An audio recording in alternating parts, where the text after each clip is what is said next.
The story begins by talking about the malevolent tower that descended from the skies. Known as the Emissary of Destruction, it appeared suddenly, and countless monsters emerged from it, spreading destruction wherever they went. Humans had no hope of resisting against it. Humanity was on the brink of extinction, until something finally happened. The first generation of Awakened appeared. They are known as the Founders. With their abilities, they managed to suppress the monsters and prevent them from leaving the towers. At the end of the battle, the monsters were contained and the towers were destroyed. After that phase, humanity experienced for the first time the taste of victory against the invaders. The Founders saved the world and were worshipped as heroes. Their legacy was immortalized in the Founders' Mausoleum. A century after this battle, a boy named Minato loves reading stories about the legends of the Founders. He finds these works in the library. Wielding only a dry tree branch, the great swordsman sliced through an army of 10,000. With wisdom granted by the knowledge of magic, there was a mage capable of casting any kind of spell. In the present, these feats are already legends or like a compilation of fairy tales about the Founders. But Minato is a dreamer who wants to make his mark on history with grand deeds. In his right hand, there's a magic circle, the seal of the chosen ones. The mark had appeared on him, and with the mark he swears he will fulfill his dream, just like the Founders. And don't forget to leave your mark by subscribing to the channel so you don't miss the next part. Now at school, a teacher speaks to his students congratulating them on their results. On his phone, Minato comes across the message that he had failed the exam to become a hunter.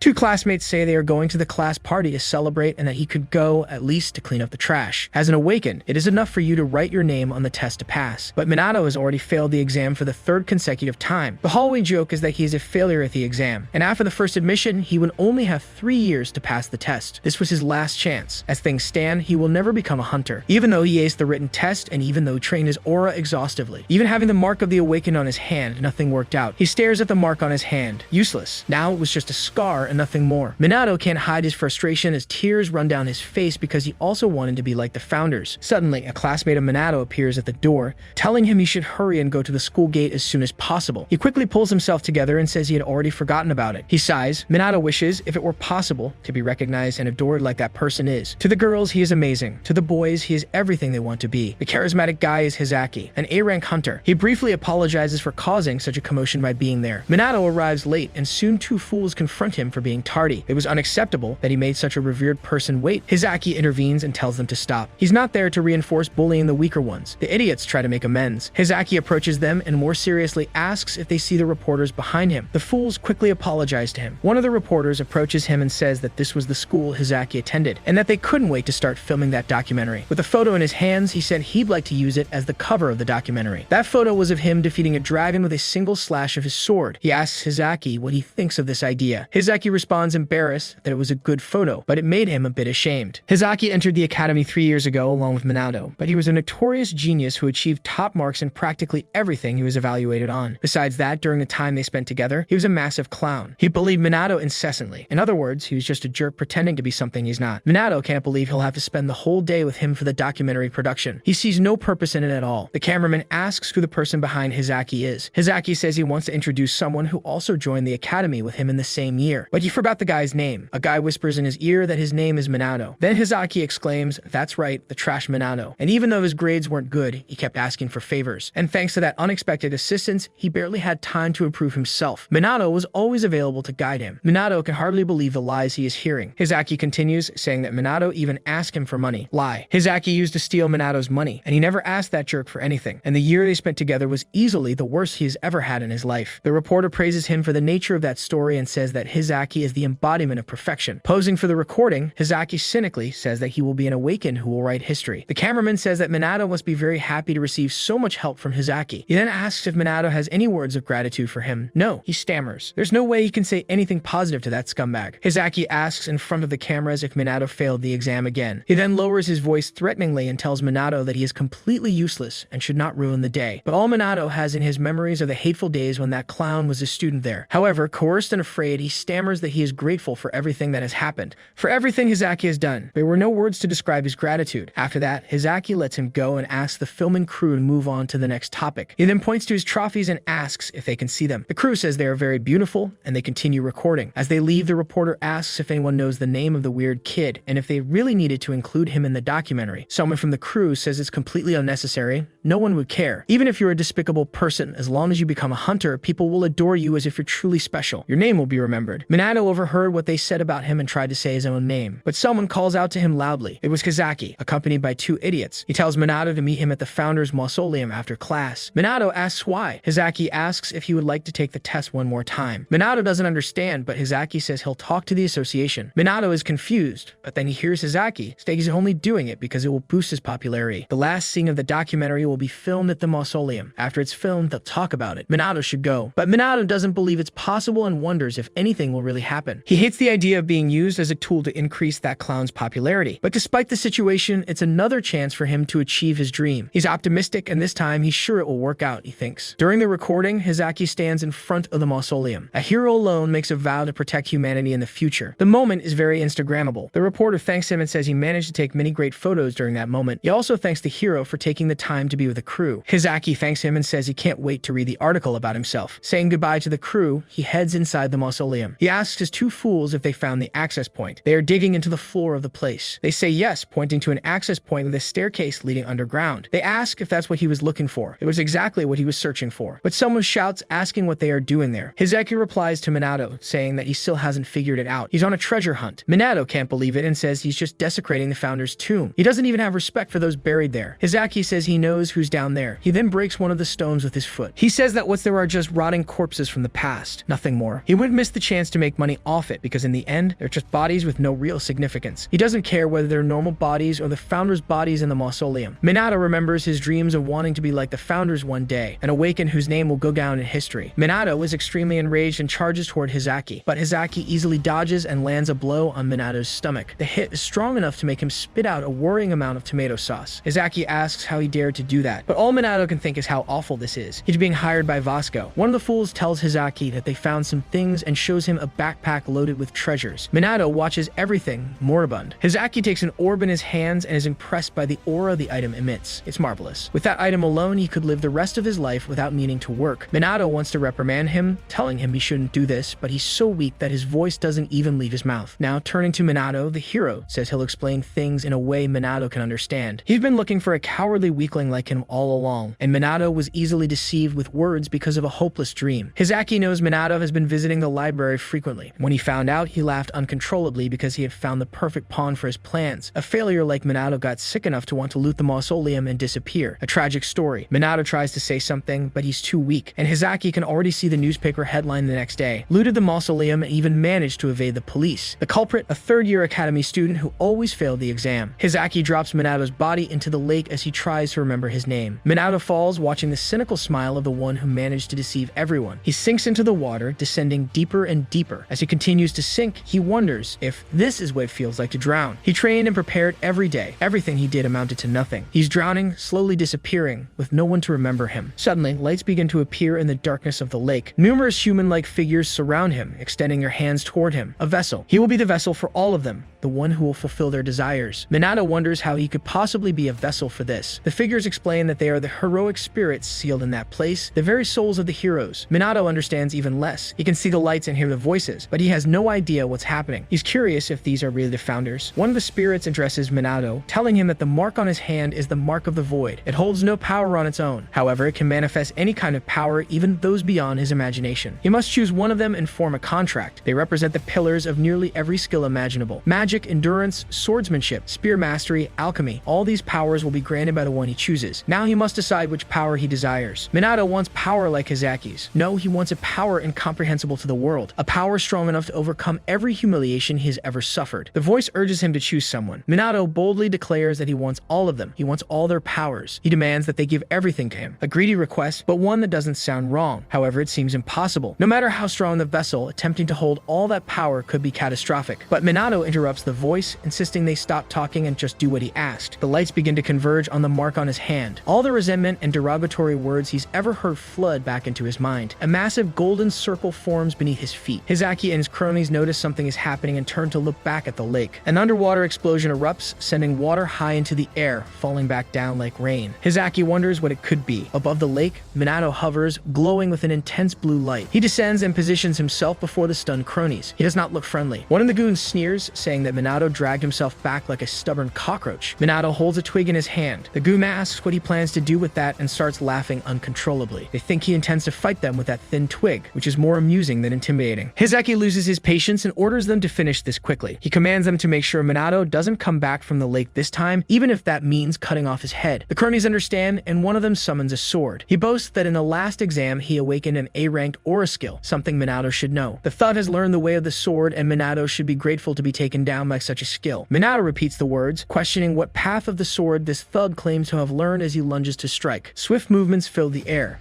The goon lands thinking he delivered his blow, but quickly realizes he's been slashed multiple times. Minato then asks, "What path of the sword did you say you mastered?" As the thug collapses, the remaining cronies can only watch in shock. Minato turns to the sword-wielding goon and asks if he would mind teaching him the path of the sword as well. He wants to know what it is, how it works since the thug claimed to have mastered it. The other crony, angered, starts casting a spell. He chants the incantation, speaking of the green cradle, the gaze of destruction, declaring himself a 7th level second-class mage. But Minato, pointing his finger now crackling with yellow energy resembling lightning, calmly says, "You're too slow." He then utters, "Hada's lightning." The crony is terrified because the spell was cast without an incantation. A massive yellow explosion engulfs the area. The crony is left charred like a piece of bacon forgotten in a frying pan. Hizaki witnesses everything and realizes that Minato sliced with a twig and cast a spell without speaking. Impossible. There can only be one explanation. Long ago, just a dry branch, a great swordsman cut down an army of 10,000 men. With true magical wisdom, a mage could cast any spell without uttering a word. In the present time, these tales are so bizarre that people consider them exaggerated myths. The awakened souls resting in the founder's mausoleum now reside in this vessel. In Minato's body, there are a total of 106 souls. He recalls Hizaki's words in the documentary that his name will not be forgotten. And Minato affirms that yes, he will be remembered forever, just like the new myths surrounding him. Minato glows with a blue light and Hizaki stands defensively before him. He thinks it's unbelievable, as Minato managed to absorb the souls of all of them with his mark of the void. Hizaki senses that the souls are content with the space inside. They begin speaking inside Minato's head, saying that the space is incredible and that it has been a long time since they were free from boredom. One of them even starts to stake out his own territory, claiming a part of the space as his own. Minato knows the legends well, having memorized them long ago. The souls of the founders are now inside him. He closes his eyes and can see some of them within the space inside him. Now, a race has begun to see who will take control of the boy's body. Behind Minato appears the great swordsman who defeated an entire army with just a twig. His name is Hinoki. That's right, he says, being remembered after so long is expected given my deeds. He now wants to know what the boy plans to do. The boy thinks it's about Hizaki, but the swordsman corrects him, saying he wasn't referring to that trash in front of them. He wants to know what Minato will do about this as he points with his finger. This seems to catch Minato's attention, and he starts to walk. Hizaki, terrified, begs him not to come closer, thinking Minato is approaching him. Hizaki then prepares himself, saying that Minato should not underestimate an A rank like him. But before he can summon his sword, Minato strikes him with the back of his hand. The fool is sent flying as if he had wings. Minato only wanted him out of the way. In front of him, a threatening energy is growing. As it expands, lightning forms around it. Minato confronts it with his samurai's soul alongside him. In the city, something is wreaking havoc. A furious three-headed dog is on the loose, rampaging. A man stands near the beast and says he will leave it to Kizaragi to handle. The beast charges at the man, but he leaps into the air. Now airborne, he prepares to strike the dog. He launches his attack, hitting the monster's back squarely. The crowd around cheers as he took down an A-rank monster with a single blow. As expected of an S-rank hunter, Kizaragi, he acknowledges the praise and asks the crowd where Hizaki is. Because of the interview he gave, his fame as a young prodigy must be interesting. Kizaragi says it's good that the boy's fame is growing since it will also boost the guild's reputation. Anyway, once that interview is over, he plans to head to the nearest bar to get drunk. But before anything else can happen, he senses the rising demonic energy nearby. The pressure is so intense that it's causing people near Kizaragi to collapse. They writhe in pain, asking the hero what could be causing this. He realizes that B ranks and A ranks are powerless against a threat like this. There's no mistake. It must be an S rank monster. Kizaragi extends his perception and detects the mausoleum. The fool who was struck by Minato tries to stand up and realizes that a terrifyingly threatening monster stands before them. It emerges from the backpack filled with the looted items. Hizaki can't understand why a demon like that is there. Minato says that this happened because the fool had looted the mausoleum. One of the tower's boss monsters had been sealed there, but thanks to Hizaki's brilliance, the seal was broken when he removed the items from the mausoleum. The swordsman confirms this, explaining that some of the tower's demons managed to survive by hiding and putting their bodies into hibernation. That creature is the embodiment of the void, a demon demon so strong that the S rank is inadequate to describe its power. The swordsman adds that the demon could overpower people from kilometers away with just its poisonous aura. In his time, such a creature was common, but it's far too powerful for the current generation to handle. Hizaki runs away in desperation. He needs to escape or he'll be crushed. Minato tells him not to run, as the beast is always searching for targets. Seeing the movement, the creature shoots one of its tentacles toward Hizaki. Hizaki notices it and, terrified, tries to defend himself with his sword. But his sword, instead of stopping the attack, shatters and the tentacle reaches him. That sword had cut through dragons before, but now it was as useless as a pin in a war. The tentacles pierce his skin and spread like an infection. He screams in agony as the tentacle drains him. Minato looks at Hizaki, now a dried husk, and remarks that he tried to warn him. The swordsman asks Minato if he's ready to fully surrender his body to him now. He's eager to see the founder Hinoki's one-handed technique. Hinoki makes his move to take control of Minato's body while the other founders are distracted. Minato says he doesn't mind handing over his body. The swordsman is pleased to hear this, but before anything can happen, the other founders appear. They start pulling Hinoki by the hair, telling him he shouldn't do that. Another founder declares that such a powerful vessel shouldn't belong to Hinoki, but to someone else. The exposed swordsman pleads for the other souls to calm down. Minato says he has a condition. He will only yield his body to all of them. The founders don't understand what he means by that, but Minato declares that he will surpass them all for sure. In due time, he'll become as strong as they are. Now he wants to discover just how strong he can become. It's time for them to show him what they can do. The swordsman is a bit annoyed by the proposal, thinking the boy must be out of his mind. Minato raises the twig, and behind him, the swordsman mirrors his movement. They execute the same strike. Numerous blue rays of light fill the area, and the demon's tentacle is torn apart by the cuts. However, Minato's twig breaks in the process. He watches as the monster writhes in pain. Then he takes a new stance, and another founder appears behind him. He delivers a palm strike, and another of the monster's tentacles is obliterated. The monster's eyes now fill with fear at the sight of the small boy. In response, the monster turns his attention toward Minato, intending to attack him. But Minato has picked up a branch along the way and starts wielding it like a staff. Another founder appears, and Minato strikes the monster again. He dodges and makes another attack, using the abilities of different founders. The final strike is strong enough to disorient the monster. Minato calmly approaches the fallen backpack. He picks up a bow and arrow and fires repeatedly at the beast. The creature writhes in agony as Minato watches calmly. He prepares to continue attacking, and the mark on his hand glows intensely. After that, he unleashes numerous attacks and even casts spells. The monster can't retaliate and appears to be subdued. Soon, Minato reaches the broken sword lying on the ground. The monster had buried its tentacles, hoping to launch a surprise attack. But before they can touch Minato, the air is filled with electric yellow energy that incinerates them in an instant. High above, facing the monster, Minato prepares to strike using the broken sword and the one-handed style of the swordsman. He slashes through the monster, cutting everything beneath the blade's edge. The creature's body is now split in two. Minato smiles, having subdued a powerful demon. The moonlight bathes the now peaceful night, free from the monster's hostility. Meanwhile, a crow watches everything. Far away, perched on an antenna, a young man answers his phone. He's informed that the monster has been defeated, even though he was already on his way. He asks if there was any hunter nearby strong enough to do that. According to the images captured by the crow, it was a student from the academy who dealt with the problem. Hearing this, the young man smiles and says he'd like to meet this student. He is none other than the most powerful awakened being Mayuri. Midori answers his phone again. He mentions that it's been a long time since he last received a call from the director. As he says this, he's sitting on top of a massive dragon's body. They're discussing the S-rank monster that appeared, and Midori confirms that he wasn't the one who dealt with it. According to the crow's footage, they identified the student who did it. It was Minato. Midori heard that Minato had failed the admission exam 3 times in a row,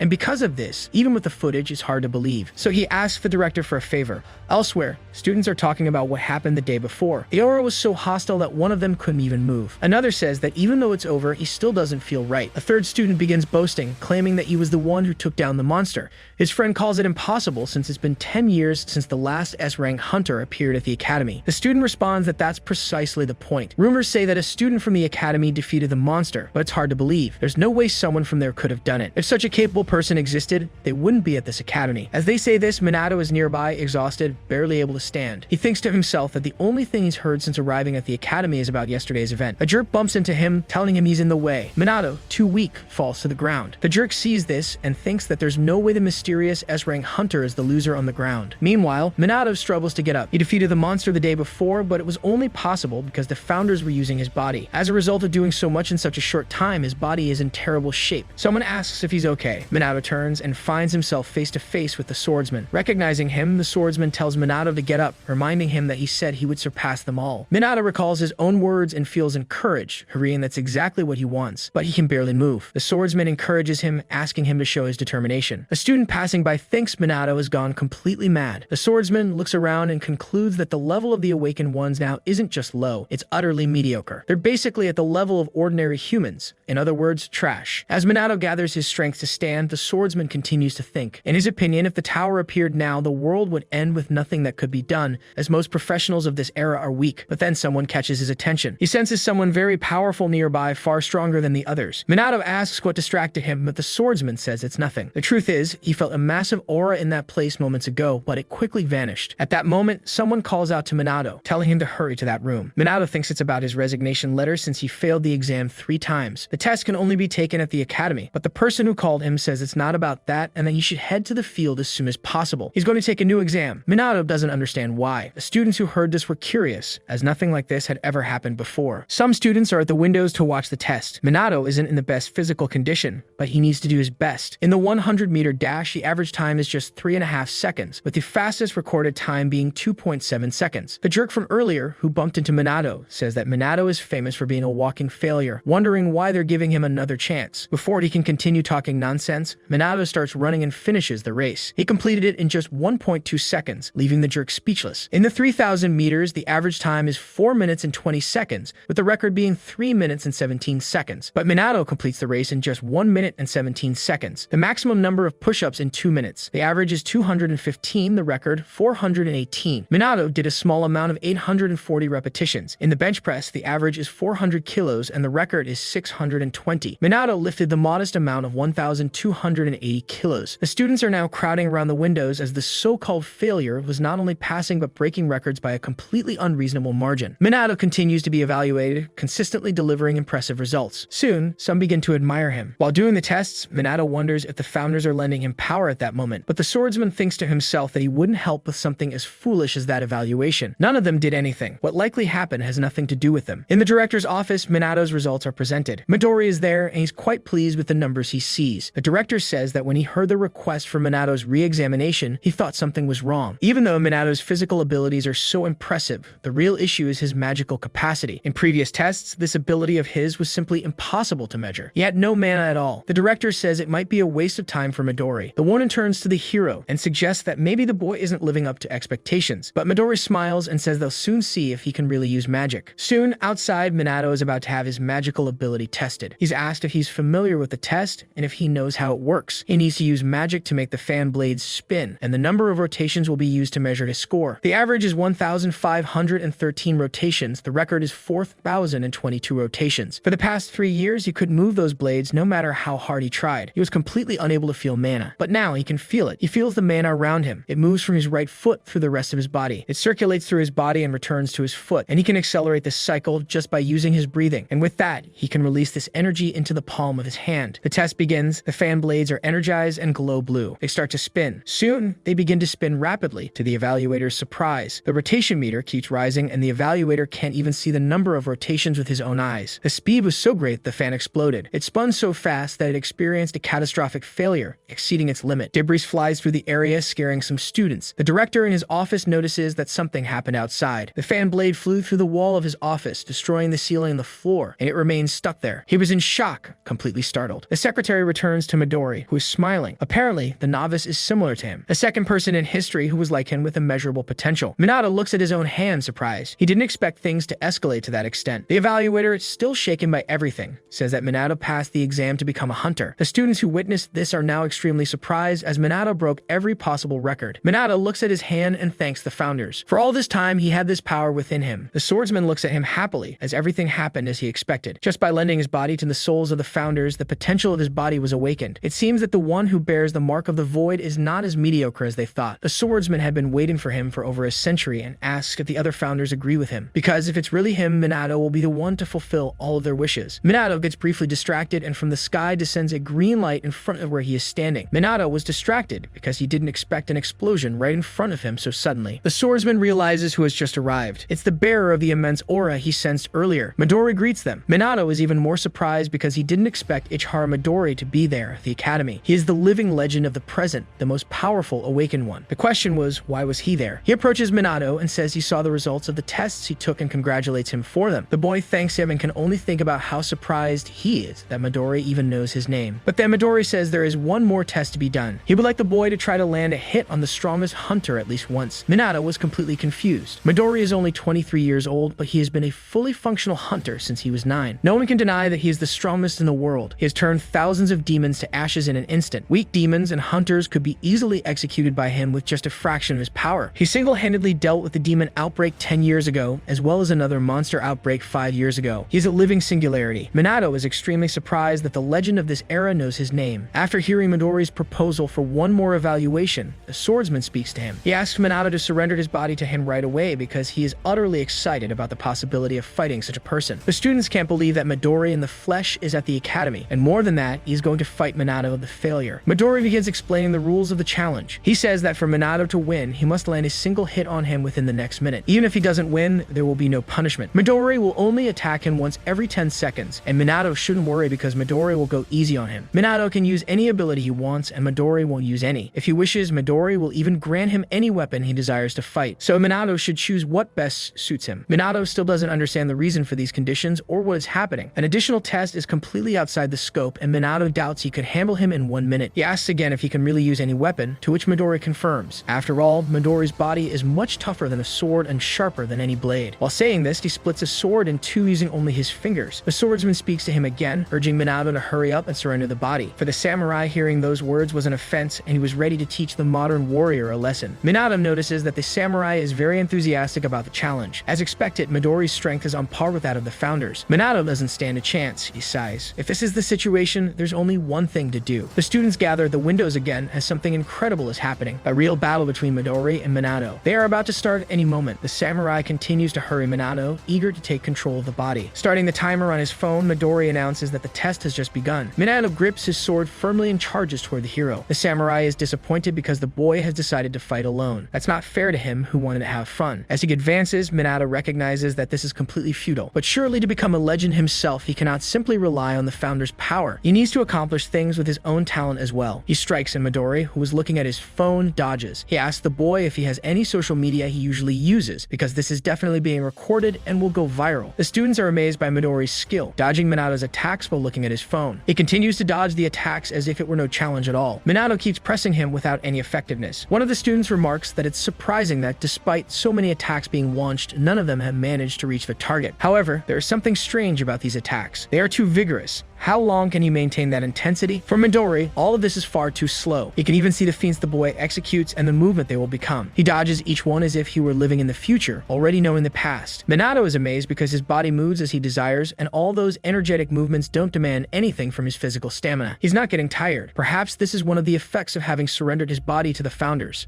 His body had not only changed, but it continued to change. Midori places the tip of one of his fingers on the boy's forehead. 10 seconds had passed. It was his turn to attack. He then prepared a flick. Minato manages to dodge as the blow, while very close, was extremely powerful. Looking back, he can see the damage left on the ground from the energy that had passed there. Taking it easy is bullshit. If that had hit Minato's head, he would have been sent straight to the grave, without a doubt. Midori found this a bit strange. Although he didn't sense any malice from the boy, he didn't believe he had miscalculated the amount of force needed for that flick, or perhaps it was something else that caused that effect on him. Minato now believes that if things continue like this, he will be knocked out soon. He needs to recall the feeling of that day, the powerful version of himself that took down the demon. He prepares himself and his body is energized. Midori notices that something has changed and the boy starts attacking him with everything he's got. The students notice that Minato's speed is no longer the same. The cell phone cameras can no longer keep up with the speed of their movements. Midori acknowledges that the attacks are stronger and faster than before. Minato can only think that to defeat this S-rank hero, his sword needs to be even faster. He perceives that the atmosphere around them has changed. He wonders if some condition needs to be activated or if the founders want to keep that a secret. Midori looks at his phone and realizes that too much time has passed. He prepares to attack the boy, but this time he will make sure to attack so lightly that it would be like using a feather. He gets Minato, who flies and crashes violently into the school wall, coughing up some strawberry juice. Incredible. It was truly amazing and wonderful. Minato was fighting against the most powerful hero. If his body had been the same as the day before, that attack would have been enough to end him. He is very happy as he is becoming stronger in a short period of time. However, with the range of skills he has now, he probably won't be able to pass this test, but that's okay. He continues to advance and keep attacking. He will use brute force to make the most of the remaining time. He passes by Midori, who is still looking at his phone screen. He tells the boy that he has seen enough and that 30 seconds have passed, so it's time for him to attack again. He brings his hand down on Minato's neck, and he instantly loses consciousness. Midori acknowledges that the boy is a genius, but still far from the level of his peers. The power he saw this time, after all, was not enough to be fully tested. He takes out his phone and speaks with his assistant, saying that they should leave soon. He mentions that the test was disappointing and that he was let down. Meanwhile, Minato's hands grip the ground and hold his sword firmly. A great aura emerges and Minato asks Midori what he had just said. The samurai, who is now in control of the body, says that the rebellious boy is taking a nap. Finally, he can use this body. Minato, who is no longer Minato now, turns to Midori and says they should play for a little longer. Inside the marvelous world of his little head, Minato observes passively what the samurai is doing as he is now in control of the body. Midori is pleased with this, as it was exactly what he was looking for. He knew that the presence he felt now was the same one that had taken down the monster before. Midori says he felt this presence earlier and that it was what made him miscalculate the force of the blow. He is unsure if it was a skill or if it was a completely different person. Regardless, Minato was a monster now. The samurai in control of the body tells the hero not to move too far away and delivers a strike that forces him to dodge. He notices that the hero's movements have changed and his strength and speed are no longer the same. His swordsmanship is also different, and before he can finish this thought, his sharp reflexes detect Minato's sword blade almost touching his skin. He dodges at the last moment and moves to gain space to stay out of reach of the sword. Midori is completely focused on the fight, and in front of him is a Minato who is entirely different and fully engaged in winning the battle. Minato delivers a slicing blow that forces the hero to duck to avoid being hit by the cut.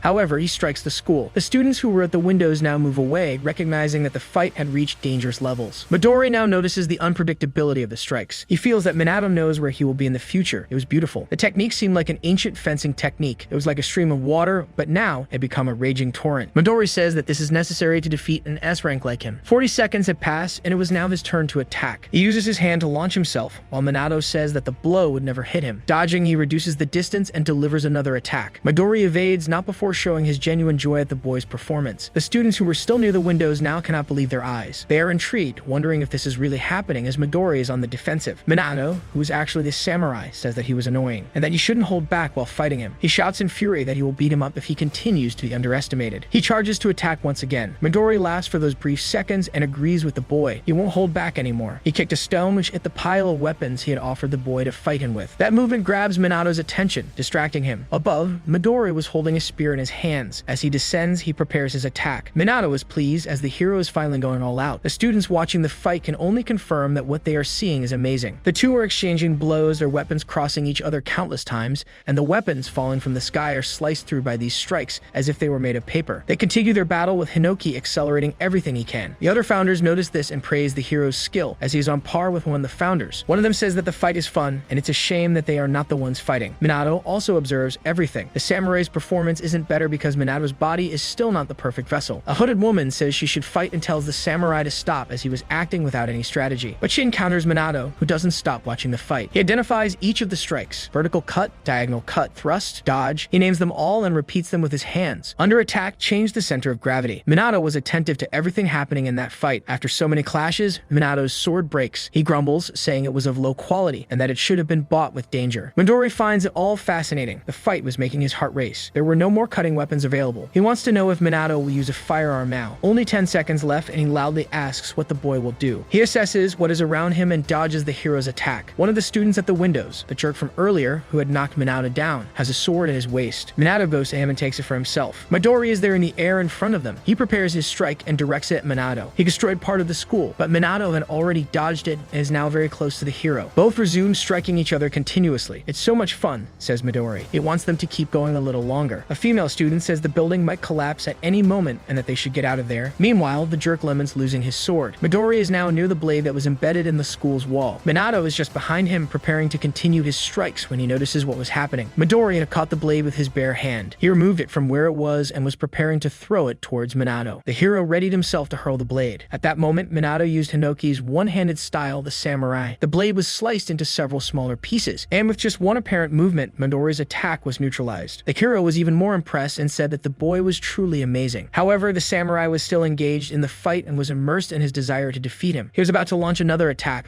but his sword broke. 60 seconds had passed and Midori had his attack primed towards the boy. The attack was coming clean and even the founder's soul sensed that it wouldn't be good. But Minato's soul appeared and said that they shouldn't give up just yet. He then suddenly switched places with the samurai. He moved his hand to almost touch Midori's attacking hand. He managed to divert the attack's trajectory by a narrow margin. Neither the samurai nor the hero expected a move like that, as it was enough to break several bones in the boy's arm. Now with time running out and needing to land just one single attack, Minato's hand moved swiftly towards the hero's face, which received it with no chance to react. The battle between those two geniuses felt like it had lasted a lifetime for those involved. A battle fought to arrive at a simple answer. It was like a chess match where both players were very skilled. Meanwhile, the samurai observed what had just happened in the fight. The boy was bold. It was only for a brief moment. It was unexpected, even for a founder. The opponent certainly didn't expect to be struck at that moment. The boy had taken a completely unprecedented path to victory. But even though the reaction was good, Midori simply caught the attack with his other hand. Realizing that his move wasn't effective, Minato lamented that he hadn't been able to land a single blow on the hero. However, sympathizing with the boy's dedication, Midori, still holding Minato's fist, brought it to his own cheek. Upon contact, he happily exclaimed that the boy had passed the test. The students, who had witnessed that seemingly eternal minute, wondered what the hell had just happened. Minato was injured and passed out from exhaustion. He was now in the hero's arms, who called his secretary and asked her to come quickly. She appeared beside him and asked how the test had gone. The hero said that not only had the boy passed, but he was also very interesting. And in the process, he had accidentally broken the boy's arm, and he wanted to know if she could fix it. She confirmed that she could. Meanwhile, more disbelieving students asked if the hero had really said that Minato had passed the test. That could only mean one thing. The students began to celebrate, for that student had managed to land a blow on the strongest hero. Minato woke up to the noise, lying on the ground. He found himself with Midori's secretary, who instructed him not to move as she was healing his arm. He thanked her for the care. She then congratulated him on passing the test. He thanked her, and only then did he realize that he had passed the test, and he stood up startled. He couldn't believe that he had managed to land a blow on Midori. The hero appeared beside him, saying that the boy was too cruel for already forgetting such a moment. His appearance was so sudden that it startled Minato. The hero stood up and said they were even now. He passed, and that was that. He had gotten serious halfway through the test. Minato remembered that at that moment, the samurai was the one in control. Moreover, Midori continued, the boy had managed to dodge the hero's strongest attack. His move was incredible, and he should be proud of himself. The boy listened to those words coming from the most powerful hero with great admiration. Now he asked what came next, now that he had passed. Neither the secretary, the hero, nor the students understood that question. Night fell, and Minato's mother was cooking. She asked him how many guests were coming. He didn't know how to answer, saying that probably only one person would come, saying this while finishing drying a cloth he used to make the floor shine. But that was a wonderful day for them. Minato had not only passed the test, but was also escorted by Midori himself. His mother said she always believed he was a boy who could achieve anything for his effort. He listened to that with happiness. However, she was putting too much pressure on herself. Since a celebrity would visit their home, she felt that their house wasn't good enough to make a good impression. Hearing that, Minato reprimanded her and said that Midori wasn't that kind of person. The boy now waited in his room. He stared at the card he had received from the hero. Earlier at school, the hero's assistant had him in a leg lock, making him scream for her to stop because he had already surrendered. Midori asked if he hadn't told the boy that if he won, he would have to become one of his companions. But Minato said he didn't hear those words. The assistant was punishing the hero for that because he hadn't said it. Midori said that there were too many eyes in that place and asked the boy if he could visit his house that same night. There, they would talk more intimately. He's going to talk about the choices the boy has, as well as who their real enemies are. Real enemies. That made Minato very thoughtful. The tower had already been destroyed by the founders, and the current mission of the hunters is to hunt the monsters that escape through the dimensional rifts. Given that, is there something more? The boy wondered. Someone called him quietly, and soon the noise turned into an energetic shout. It was the swordsman telling Minato not to fall asleep. He found himself face to face with the samurai and all the other founders inside his mind. The samurai asked what was wrong with that. They had been discussing something and had finally reached a conclusion. Discussing, Minato was scared because he thought they were deciding who would possess his body permanently. But actually, they were. Before he could finish that thought, the doorbell rang. Minato interrupted the conversation because he thought Midori had just arrived, so he and the founders would talk later. He didn't understand what was happening because everything was so dark. Looking down the hallway, he saw something. His mother was lying on the floor. He screamed in fear and rushed toward her. As he passed through the living room door, he noticed a man sitting at the table. He had painted nails and was helping himself to the food that the boy's mother had prepared. He kept eating and said it tasted bad. The pots were on the floor, broken. The man asked if the boy had disciplined his mother because if she intended to impress guests, she should use more expensive ingredients. Minato asked who he was and what he had done to his mother. The man ordered him to pay attention to how he spoke to him. He said his name was Goro. He was the S-rank hunter sent by Midori to fetch him, and he was one of Midori's companions. He told the boy to hurry up and pack his things because they were leaving that place. As soon as he finished speaking, Minato's hand was almost piercing the back of that stranger's neck. The blow nearly struck him, but the man vanished from where he was. He reappeared behind Minato, smiling. He asked if the boy was challenging him. Minato looked at his mother and remembered his father's funeral. She had raised him alone and had said she would make sure he grew up to be a happy person. He remembered how she deprived herself of things so that he could have them. She always wished him success every time he went to train, and she always made his favorite recipe for him. Now, with a completely threatening demeanor, Minato said he would ask one more time what that man had done to his mother. In his consciousness, the samurai recognized that this opponent was an S-rank of this era.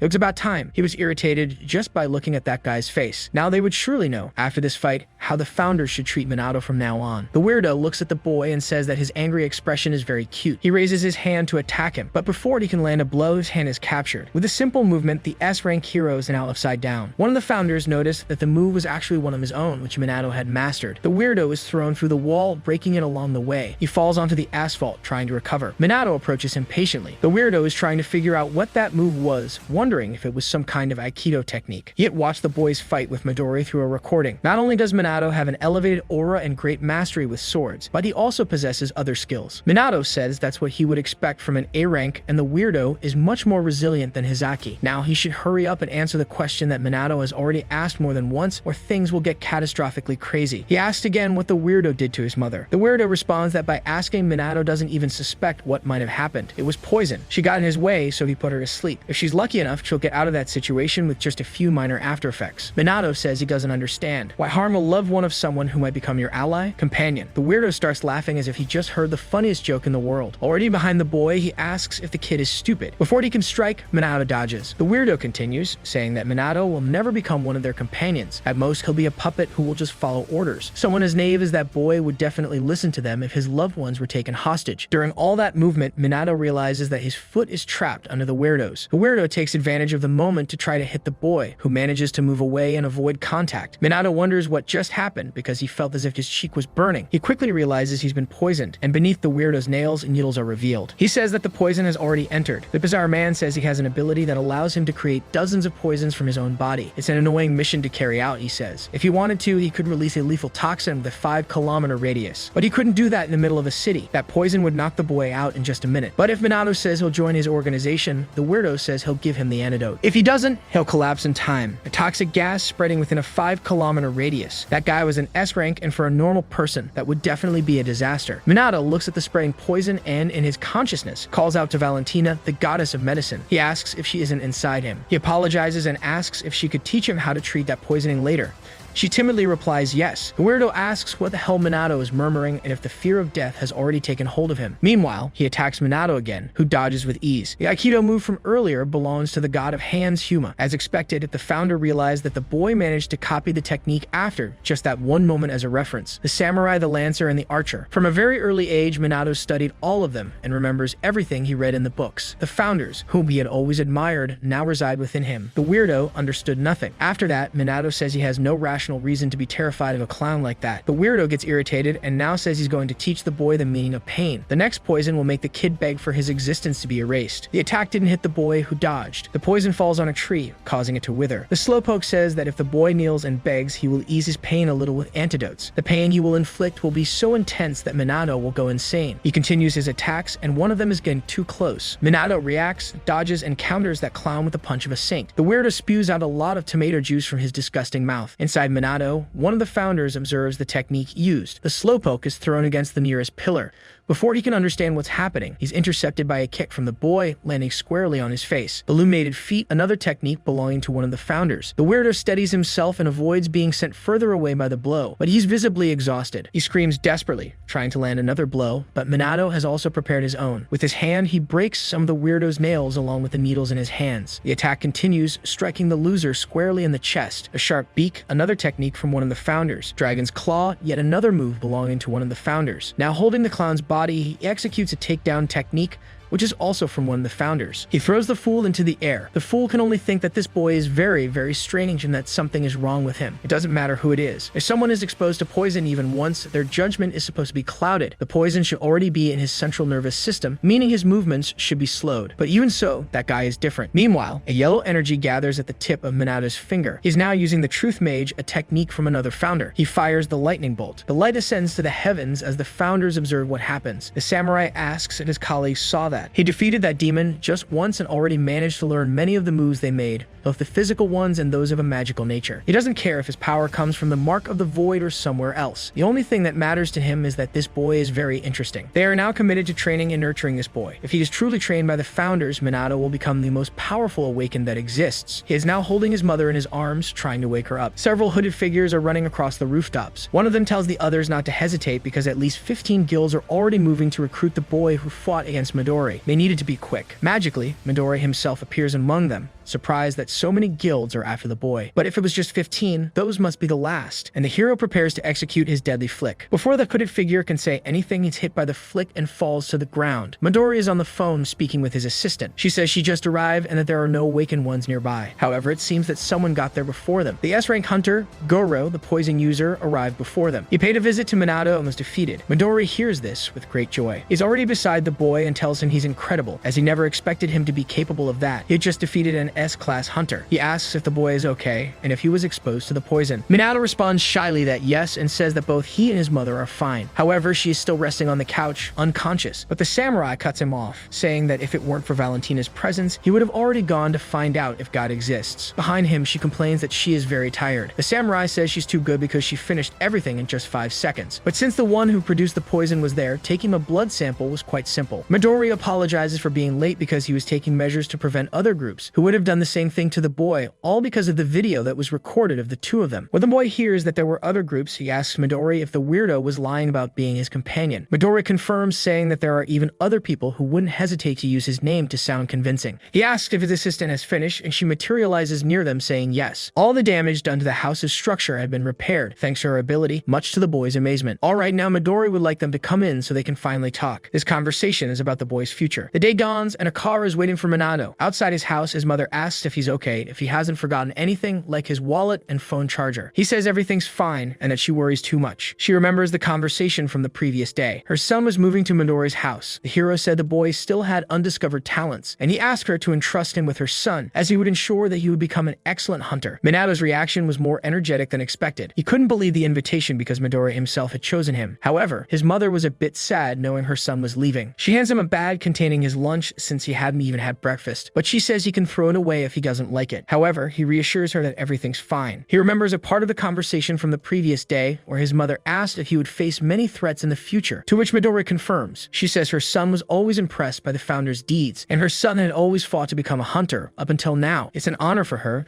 that the strongest hero is taking him under his wing. But as a mother, she can only worry. She knows what a hunter's role is to fight monsters. But Midori says that in this field, there's no such thing as certainty. However, he would train the boy to be strong, at least to a point where he wouldn't even lose to the founders. So she entrusted her son to Midori's care. In the car, Midori's assistant asks if it was a good idea to make such a bold promise like that, as they don't really know what might happen in the near future. Midori watches the boy say goodbye to his mother in the car's rearview mirror. She tells the boy not to sleep without clothes on, as he once caught a cold that way. He doesn't even remember when that happened. She also advises him to separate the clothes by color when he needs to wash them. On the other hand, Midori resolutely says that he will fulfill his part of the promise, no matter what happens. They say their goodbyes. It's time for them to leave. He asks his mother to wish him luck. She tells him to take care of himself and to visit her during the New Year's holiday. They depart, and the boy apologizes for making them wait. Midori asks if he is ready, and Minato replies that he is. If he looked back at his mother one more time, his resolve to leave would crumble. Midori understands the boy and says they have a long journey ahead, and he can do whatever he wants, whether eating or sleeping. Midori looks at the lunchbox his mother gave him. He takes it and remembers her words. Opening it, he is met with a surprise. Not only is it his favorite recipe, but there's also a good luck message written on it. He thanks her for the food while reminiscing about all the moments he shared with his mother up to that point. He eats with tears in his eyes. The food is delicious. The assistant continues driving, and Midori rests comfortably in the front seat. They proceed with the journey to the hero's base. Soon,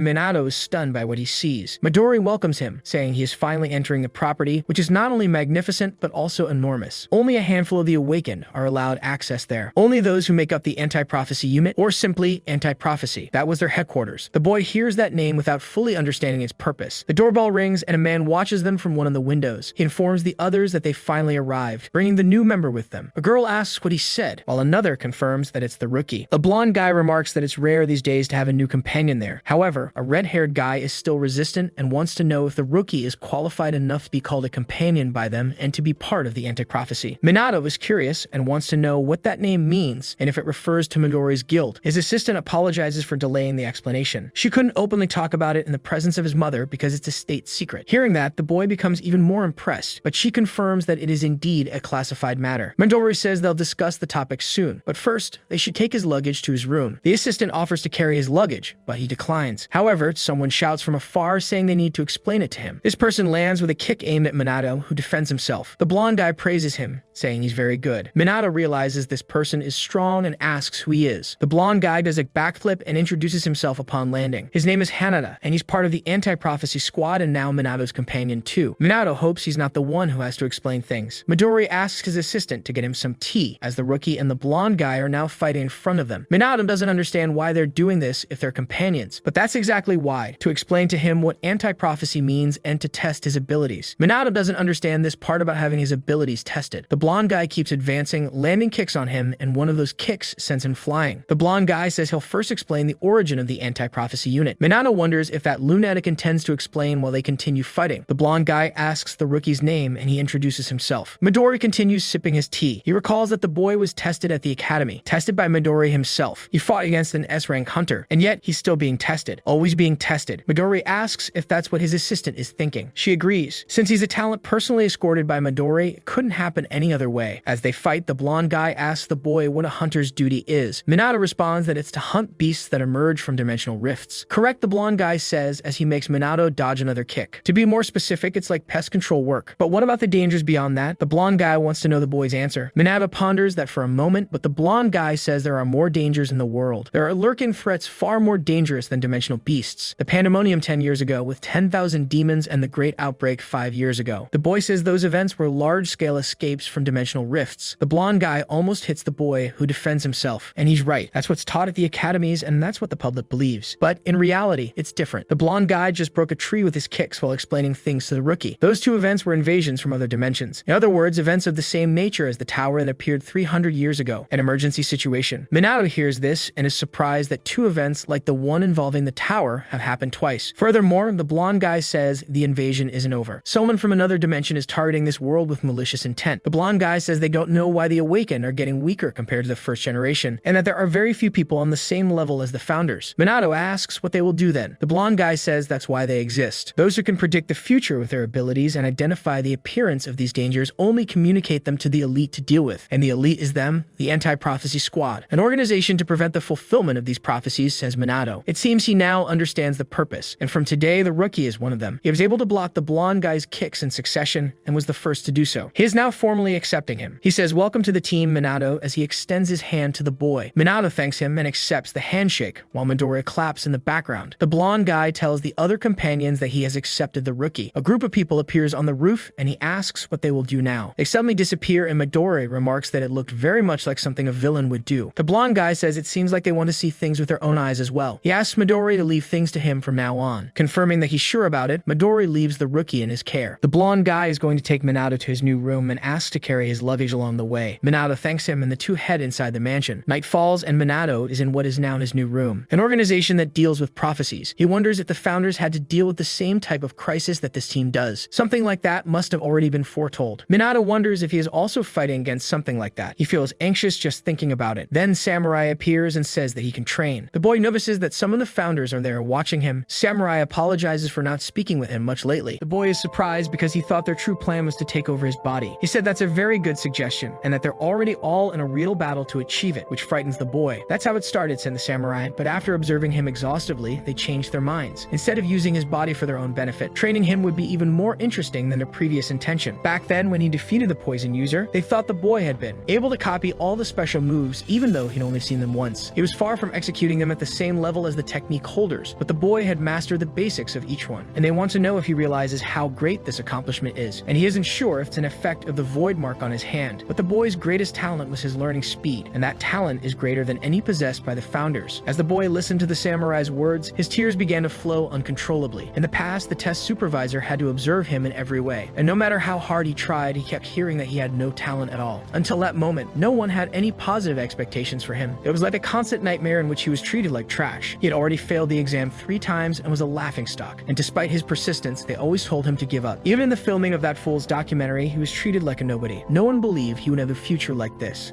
And yet he reached a point where his talents were recognized, even having a samurai tell him he has the potential to be the most powerful awakened one who ever lived. All of that was too much for him in such a short time. He cried because he couldn't believe it was normal for someone to feel this happy in life. The people he admired, who he knew only from stories and books, now have great expectations for his potential. In light of this, the samurai comforts him. The souls of all of them reside in the boy's body, and while he sleeps, he'll be able to use the inner space freely without being limited by time or space, and they will give him the equivalent of 100 hours of training every day. During the day, day, he will train with a group that wants to prevent the fulfillment of the prophecy. But when night falls and he sleeps, more training will happen, this time with the founders. They won't allow the boy to have a peaceful sleep from now on. However, it seems the boy had already made up his mind about it. Indeed, he was very clear on this matter, and he said yes, this would happen. He was counting on each one of them for it. The moon rises in the sky, illuminating the night, and finally, the next day arrives. Blondie seems to be humming some funk tune. Minato is approaching him. He notices the approach and smiles. The guys greet each other, and Blondie says that Minato still looks sleepy. He agrees, saying he's not used to it yet. Blondie says it was the same for him in the first few days. But something about Minato caught Blondie's attention. There was something different in the air around him. So different that it made Blondie react instantly. He threw a kick towards Minato's head, who dodged it with little effort. The boy walks away casually, just asking him not to do that while he's still sleepy and mentioning that he's heading to the cafeteria. Now it's Blondie who doesn't understand anything at all. The day before, he kicked him slowly compared to the kick this morning. Minato is already in the cafeteria, thanking them for his meal. Blondie goes over to him and says that the place he was in is special. At the table, someone is eating a hearty portion of fruit. Blondie asks the girl if they can sit there too. Already seated, he asked Minato to join them. The boy realized that the young woman was one of the companions introduced to him the previous day. She refers to him as Rookie and says that he finally arrived. Minato thought her attitude was a bit unfriendly, so he greeted her and introduced himself. But before he could finish, she said she didn't care and would rather not remember his name. Pointing at him, she said she would only call him by name once she accepted him. It was training, and that day he would be with her to prevent a prophecy. The first book of prophecies was found in 1945 in Antarctica, 3,000 meters beneath the ice. The explorer barely understood what he held in his hands. Book of Ruin was the name written on its cover.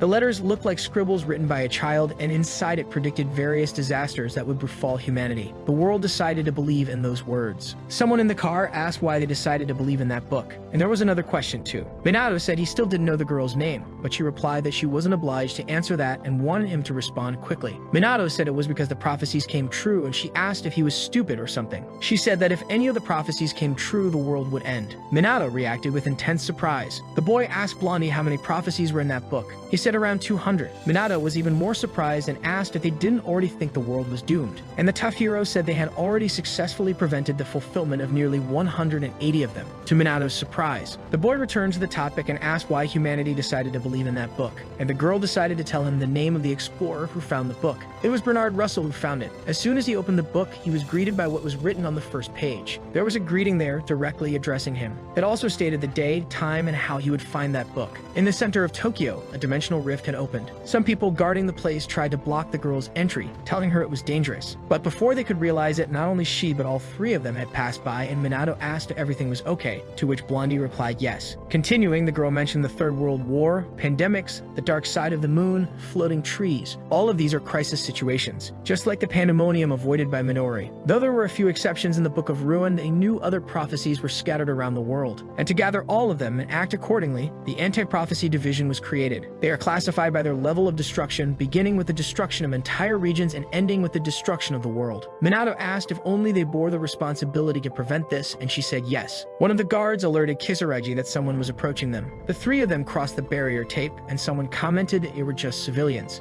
Kisaragi said that place was very dangerous, and they should leave immediately. But the girl said today's prophecy was rank 3, just a Class B dimensional rift. But it was actually something more dangerous, and the rift was going to open even wider. And immediately the rift began glowing red and cracking, increasing in size. The man there watched the phenomenon with surprise. The rift was huge, and rank A and higher monsters began emerging from it. Rank A left the man astonished, and he called for those present to prepare for battle. He struck a blow toward the monsters. Meanwhile, his subordinates had already become snacks. He realized the situation was serious and that awakened rank B or lower individuals were becoming quick meals. The energy emanating from the rift was equivalent to that of a dungeon boss monster. While trying to hold back the monster's advance, he noticed the girl had approached casually. The three of them were there calmly. Kisaragi extended his hand, concerned, asking the civilians to get away from there as quickly as possible. But the girl used an enchantment. Her hand touched something that reacted as if it were a liquid. After that, an endless array of spears emerged around her. The monsters attacked people while they could. Soon, they were swept away by the spears flying over them. Blondie's foot began to glow with yellow energy. He advanced quickly as if gliding over the ground, kicking the standing monsters. Kisaragi now wanted to know who those civilians were,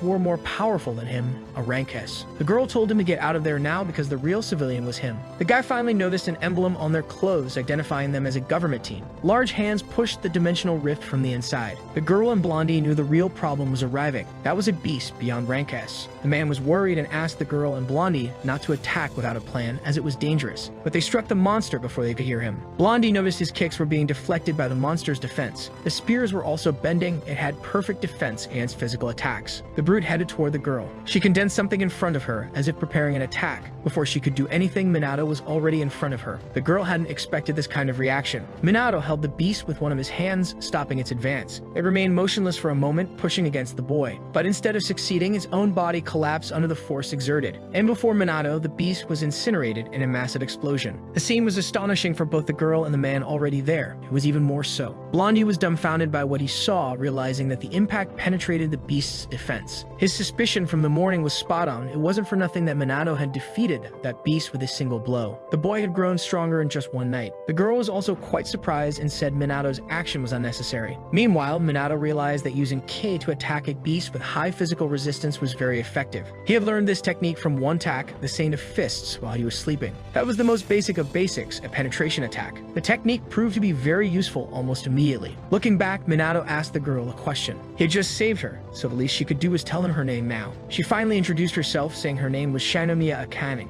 Blondie uses his kicks to finish off the remaining creatures. Akane is also using her techniques, launching spears at the monsters. They are struck incessantly. Blondie says it's exactly like Minato said. Akane concludes, stating that destroying the monsters from the inside was much easier. She calls for the rookie, who looks at Akane. The girl says they're going to enter the rift now. The man still there said that it's dangerous inside and that going in is complete madness. Minato excitedly declares he'll go in too. They jump into the rift as if they were heading to an amusement park. The man watches in disbelief. The only conclusion he could reach is that those people were truly incredible, and they belong to that organization everyone's heard rumors about. The monsters charge at them, trying to stop their advance. Akane says these are the same ones they took down outside. There was nothing new about them. They're struck down as if they're nothing. Minato says to Blondie that Akane is very strong, and he replies that she has the most area damage abilities of all of them. A monster larger than the others stands before her. She calls out to Blondie, who's already in front of the beast. He dodges the monster's attack. Blondie was now atop the beast on the ceiling. Descending, he struck it multiple times. Minato, watching from the sidelines, said it was very cool. Before Blondie could realize it, Minato was already beside him.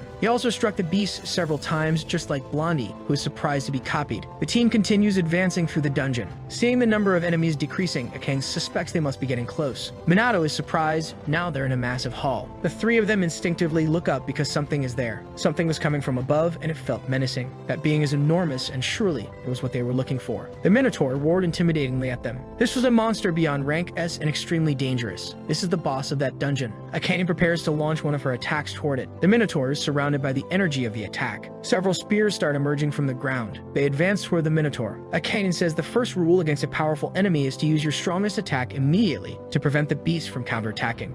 She said she's going to use everything she has until she loses consciousness and asks the other two to deliver the final blow. Blondie laughs and says it must be nice to have an ability like Akane's and agrees with her plan. Minato watches, unable to stop being impressed by the attacks of the other two. However, it wasn't enough for that boss. Blondie noticed his comment and looked at Minato. Akane asks the rookie if he has any complaints about her attack. The three are soon surprised as the attack not only was completely ineffective but also didn't prevent the Minotaur from attacking as well. A strong impact caused the ceiling of the place to collapse, and Akane can hardly believe what she's seeing. The Minotaur was standing before them without a single scratch on its body. The three prepare to change their strategy. One of the founding spirits manifests in Minato, admiring the girl's talent. Minato realizes that it's Killick speaking. He said everything about her technique was amazing, and that it was unfortunate that such a young prospect would soon be overpowered. He sees that her idea of attacking right away is interesting if the dungeon boss is at her level.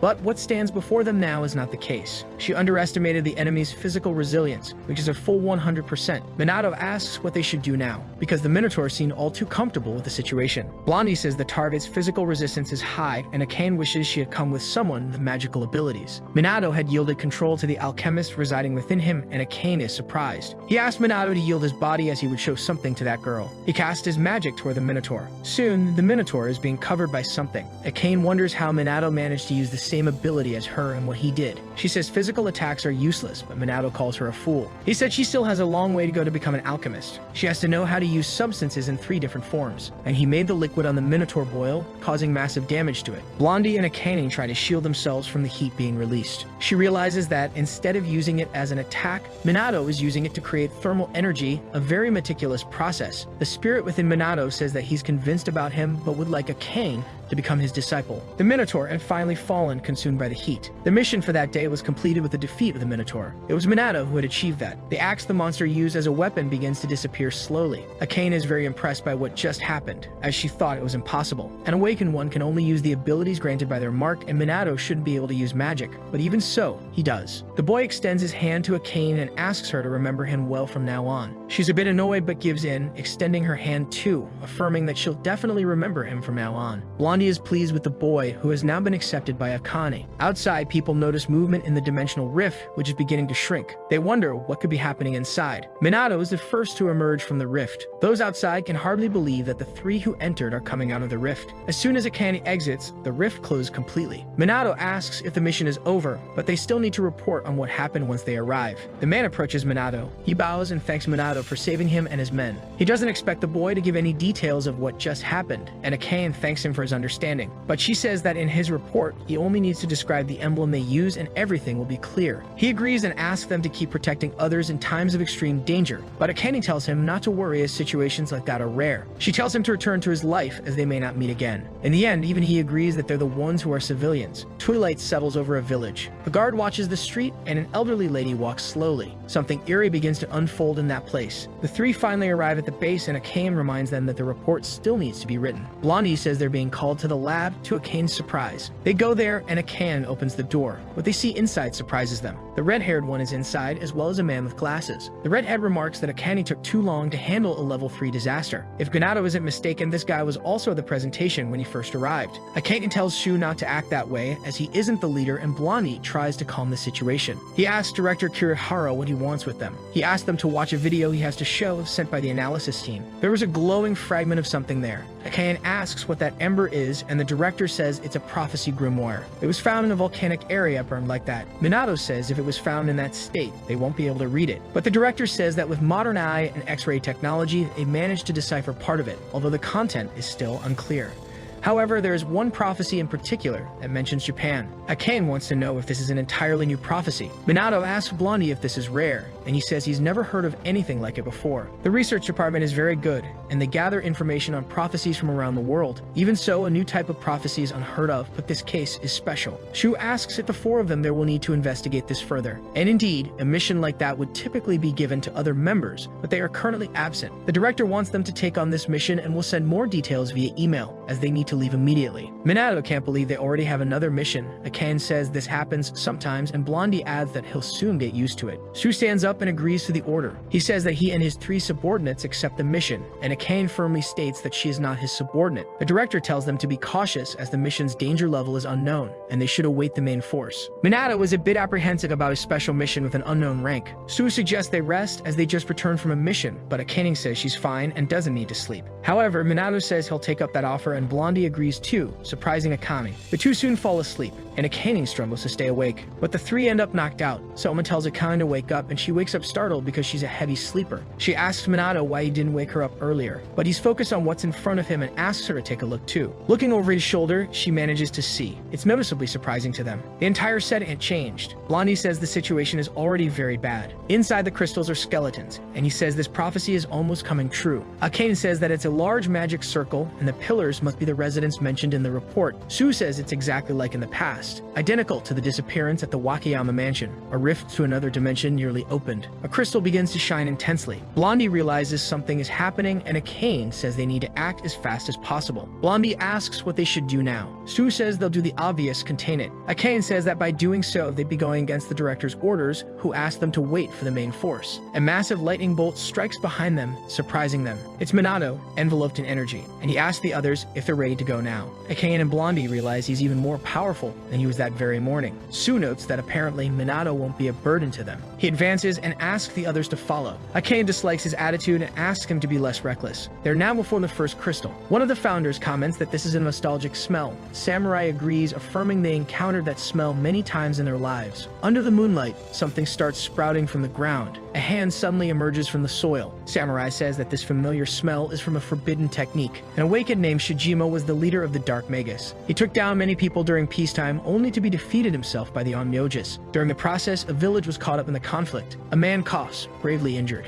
He knows he won't last much longer, but will still be able to do one last thing. In 1,000 years, he will be able to return. He will consume and dominate everyone and will be hailed as the Demon King. Shijima left behind a forbidden technique and the magic circle he had drawn would eventually drain lives. Now the mission was to investigate that scorching heat. Shijima was alive and his threat level was still unknown. He laments that he has been resurrected with so little power and that the sacrifices may not have been enough. And although 1,000 years have passed, the place remains identical, but that is no problem, for there are living sacrifices nearby. He invokes a technique that repels his attackers. A great red flame emerges. Minato dodged, but he's worried about his companions. The blonde-haired one says they're fine too. Minato asks them to look down. They look, and the blonde sees that there is already a summoning circle exactly where he's about to land. The threat unveils another technique, trapping both the blonde and Akan. Now neither of them can move. Their enemy is someone truly powerful. He looks back and dodges an attack from Minato. The boy keeps attacking and Shijima keeps dodging, commenting that the boy's movements are not bad, but he is still an amateur compared to him. Soon, Minato is standing inside a magic circle. A massive explosion happens immediately after that. However, Shijima is surprised by the outcome. Minato had escaped from that trap. He descends from above, preparing to launch another attack. A great yellow lightning bolt descends from the sky, but Shijima blocks it with just one finger. Minato observes what just happened. Shijima says this young man is very good. Behind him, Su prepares to strike with his sword. He uses his skills and is close to hitting him. Soon, several energy swords surround the neck of the threat. They advance to execute him, but the man just smiles. He dodged and mocks Su, saying he almost succeeded. Su knew from the beginning that that wouldn't be enough to win and prepares another attack. He drives his sword into the ground and red lights begin to emerge from the floor. Shijima says it looks like rain and that the boy's ability is creating several swords of light, and he adds that he's not particularly fond of swords. He advances towards Su to strike. He had struck him with his bare hand and commented that he's the strongest in that small group. Minato observes from afar and says that this threat is simply boundless. He is different and seems as powerful as Midori or the founders. Minato still doesn't know what to do. At that moment, he hears someone's voice. The blonde and Akane had finally freed themselves. They advance towards the battle and tell Minato to join them. Shijima tells them not to interfere and launches an attack in their direction. The blonde and Akane feel the attack approaching, while Su continues to defend himself from Shijima. Some beasts have been summoned. Akane and the blonde attack them fiercely, but they realize their attacks weren't very effective. The bodies of those monsters are different. They're like the body of the Minotaur they defeated earlier. One of them prepares to attack Minato. The boy takes a deep breath and gets ready to strike as well. Energy is already concentrated within him. Shijima taunts Su, saying you won't get anyone's help. Shu scoffs at the comment and performs a slashing attack on the threat. Su says he won't need anyone's help. He remembers telling Shinji to stay away earlier. He alone is more than enough, and the only thing he can trust in this world is his own skill. Shijima smiles and says the boy is right. For Gitu needed no one else and would devour the whole world. Laughing, he unleashes a power that forces Shu to stay on guard. Su begins to defend himself, realizing he needs to be faster than that. Someone calls out to him as he fights. It's Minato, who is approaching the two. His hand glows intensely as he runs.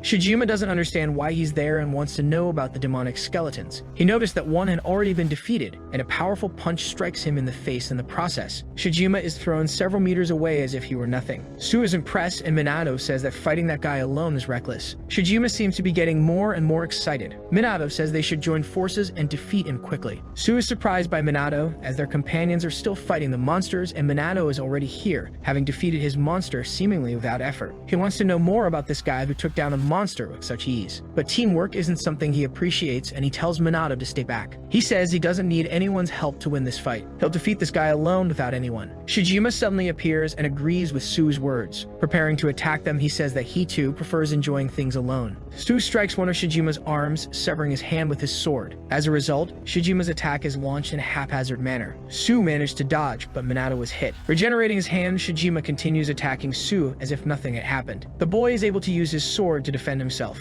Off in the distance, a tree is broken. Minato had crashed into it, and his arm is slightly singed. He is looking down, having taken that hit hard. Within himself, he finds himself facing the founders. They say Minato had blacked out, so they called him here. He tries to speak, but notices his arms are injured. He stands and says he needs to get back as soon as possible, but Samurai is firm with him. He says the boy should step away from this fight. Minato doesn't understand those words. Meanwhile, Su and Shijima continue trading blows. Shijima tells the boy that their ways of thinking are the same. Su is deep in thought thought as he can no longer cut him using his skills, and Shijima says they don't need anyone else right now. He will consume everything here. Su attacks once more, but the tip of his sword is the only thing severed. Realizing what happened, he quickly tries to act. He switches the sword to his other hand to strike again, but Shijima evades. Shijima seems to be enjoying the fight and asks the boy to entertain him a bit longer. Samurai tells Minato to pay attention. Su is stronger than the other two, yet is ineffective against Shijima. That too is more than Minato can handle right now. One of the founders says that Shijima's power is incredible, and that if more people lived in that place, his resurrection would have been even more powerful. If he manages to consume Minato's life, the danger for the civilians will increase dramatically. The unclassified prophecy. They discovered that grimoire by pure chance. Samurai tells Minato to hand over control of his body to them, but the boy refuses. The founders didn't expect that answer. Minato says this isn't training, it's the real thing.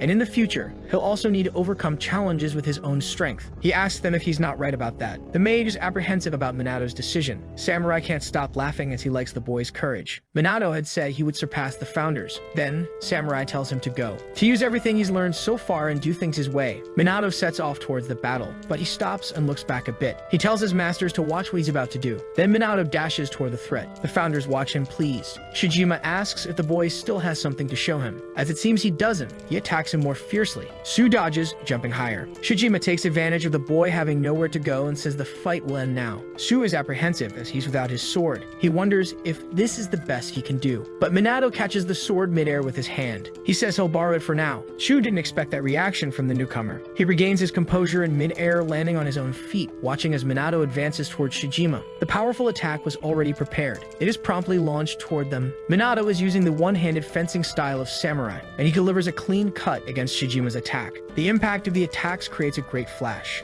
and one of the threat's hands is severed from his arm. He is intrigued by that skill and asks who this boy is. Minato introduces himself, saying he will be the one to surpass the founders. The samurai, watching it all, asks the mage what she thinks about it.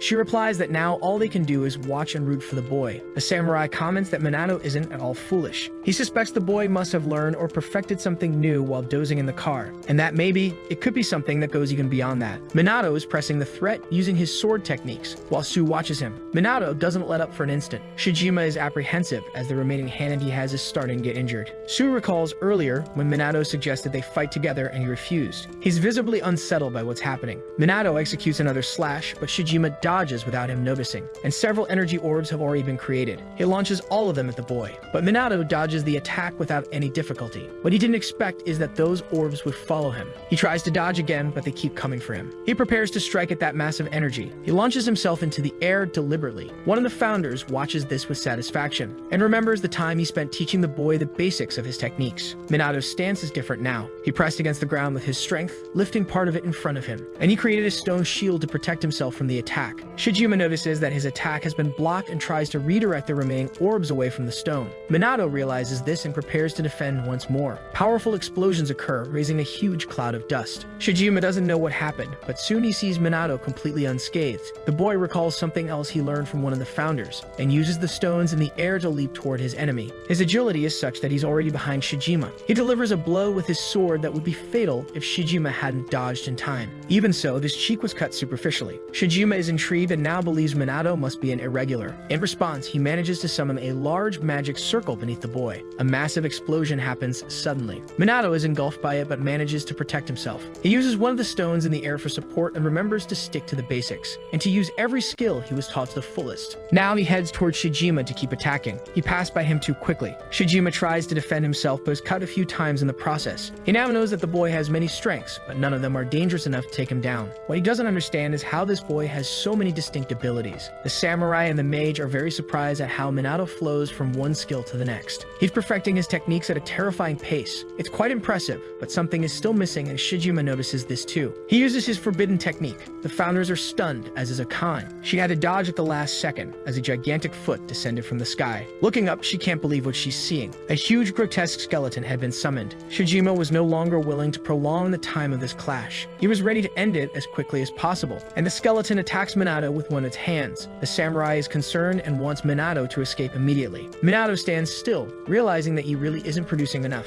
He won't be enough even if he gives it his all. He needs more. He remembers the mage's teachings. She told him he needed to go step by step to learn the basics first. and she showed him how to create fire. He also recalled the samurai's teachings on swordsmanship, and that he should forget fear and hesitation whenever he struck, that he should focus only on the enemy's life. He holds his sword with one hand and with the other generates heat. In his mind, he visualizes a singular slash using that technique. Minato assumes an offensive stance surrounded by flames. Neither the samurai nor the mage can believe what they're seeing. He prepares to attack with it. A new technique emerged, the blazing blade, and the skeleton is sliced from top to bottom. Shijima is also struck by the slash. Minato observes the work of his own hands, calmness on his face. The samurai says that people see life in their own way. To him, life is a thread, and he cuts that thread with his sword. Minato remembers when the samurai asked him how he sees life. After delivering his attack, he realized that his enemy's life was like a torch, a foul flame that produces a lot of soot, and he needed something like water to put it out. No, he needed something even more intense. He would engulf it using even more fire. And that's how he delivered the strike with his blazing blade. A single blow cut through everything before him. Shijima can't believe what happened to him. The samurai and the mage can't believe that the boy managed to combine two different techniques to create something new. He effectively merged magic with swordsmanship. The alchemist appeared out of nowhere and said that it was incredible. He's an irregular and can use all those techniques. He thought it was a coincidence, but realizes the boy might go beyond just combining techniques. He smiles while the samurai eyes that odd reaction. The mage says that if what Killick says is true, they underestimated Minato's potential, and she wonders if it's okay for them, the founders, to keep guiding this boy. The samurai says it's fine and asks if she doesn't also want to see the outcome of it, to see how far Minato could go. After that, the boy became slightly breathless and tired. Shijima's pool of blood starts to bubble, and a new body emerges from it, manuing him. Minato looks at him exhausted, and the enemy says that was very dangerous. If it hit his head, he wouldn't have had any chance at all, and he says that now it's the end, but before he can do anything, a sword sweeps across his neck. This time it was Shu who had attacked. Shijima had completely forgotten about him. Shu dealt more blows, slicing the head, then moves over to Minato to help him. He holds the novice in his arms. In his final moments, Shijima recalls a scene from his past. It is he who is comforting someone. He's telling this person to hold on just a little longer until the sun rises, as he'd be able to get some food for his brother. But his brother was too weak and collapses in his arms. He remains there in that state of misery, feeling cold. Above them, on the bridge, people pass by in celebration, and he can't understand why some suffer while others don't. Being alone can be fun, but being lonely is not good. Shijima is finally defeated, and his body slowly disappears. Shu says that he isn't alone, and even if he were completely alone, but before he can finish speaking, something happens behind him. The other two are approaching him now. Akain asks if Minato is alive, and Sue says he is safe now. She's relieved to hear that. The blonde says he's glad everyone's alive, but they should be worrying about something else now. The barrier they were in is giving way, and they don't know if it might suddenly explode. Sue says they could be crushed if it collapses all at once, so they need to attack with everything they have to prevent it, but they are too exhausted and unsure if they can manage it. However, they have no other choice but to try. Minato, who is unconscious, raises one of his hands and points his sword toward the sky. Shu notices that the novice is doing something. The samurai says Minato did well that day, and fondly recalls the boy's enthusiasm, but now he would handle the rest for him. The barrier begins to shatter, and the kids do everything they can to shield themselves. The samurai is using yet another of his secret techniques. Far away, people approach and are worried because the barrier is imploding. They think they arrived too late, and from a distance, they watch a blue flash burst from the barrier. That energy was emanating from Minato's sword. From afar, those who approached watch what's happening. The light of a sword without hesitation, says Shu Makoto, captain of the Shu squad. He wants to know who is responsible for this. Midori is on the plane and learned that the rookie was the one who contained that prophecy. He was very happy about it. The most dangerous threat they faced in Japan was rank 2, and Makoto was facing a rank 1 threat at that moment. Midori says that's cool,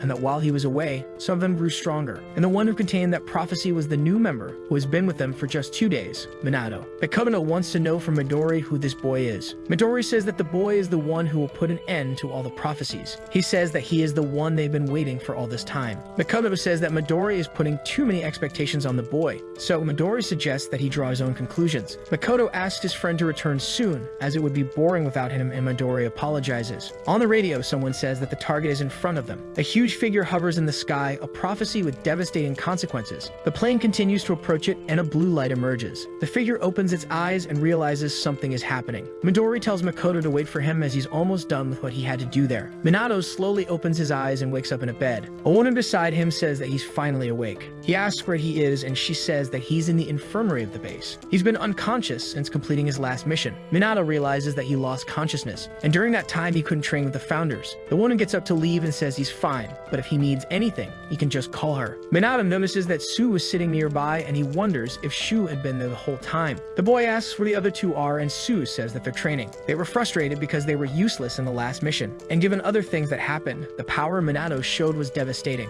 The boy didn't understand Su's comment. Su approached him and asked who Minato is exactly. In just 2 days, the boy wiped out 2 dangerous threats, the kind of ability he has and the way he combines them. Shu had never heard of anyone capable of that. He wants to know who Minato is, and how he could be as strong as him, but didn't manage to finish his sentence. Makoto just arrived and apologizes for interrupting. He asks if the boy in the bed is Minato. The boy confirms but doesn't know who he is. Su calls in older brother. Makoto walks past him without showing any reaction. Su looks a bit frustrated. Minato tries to comment on the two of them, but Makoto struck with his sword without warning. Su covers his face at that. Makoto has his sword unsheathed, and Minato is behind him, on the ceiling because he dodged the attack. He asks if that was some kind of test. Makoto says yes and thinks that a normal intern wouldn't have been able to dodge. He says that the boy passed. Minato didn't even understand that, as he didn't imagine there would be more tests. Makoto says he's the captain of the Su squad. By the name, Minato confirms that they are indeed brothers, and he hadn't heard wrong. Makoto says that based on the boy's performance, he would temporarily join his squad. Su saw that his brother was personally recruiting Minato, not even he had been invited to join the squad. Makoto says the introduction is starting and tells Minato to follow him right away. Su is frustrated and clenches his hands so tightly that he hurts himself. A rivalry toward Minato is growing in him.